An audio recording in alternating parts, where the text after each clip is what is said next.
Today we're going to replace the tailgate handle on the Silverado.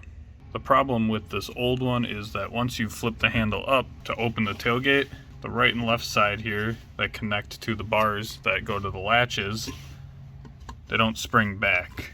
Then the latches stay pulled open, and then when you go to shut your tailgate, it doesn't latch shut. First thing you're going to do is hop in the back of your truck and take off those two bolts. They're both 13 millimeters. And they are those top two bolts on the latch. The bottom bolt here is hidden underneath this bed liner. So if you didn't have a bed liner, you'll see that one too.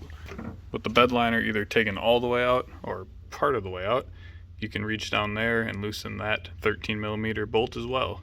With the handle unbolted from the truck, you can pull it forward. I did forget to mention that before you get the handle out, you're gonna have to take this plastic trim piece off. And for that, you just push down on the top and it'll flip right out. Pull off the bars that go to the latches. It's a little bit awkward to do with one hand, but spin the plastic down off of the bar and then slide the bar out of the handle. Take your old latch, toss it in the bin. Then you're gonna grab your new handle and you're gonna undo everything that you just did. Once you get the tailgate handle all reassembled, you should have a working tailgate.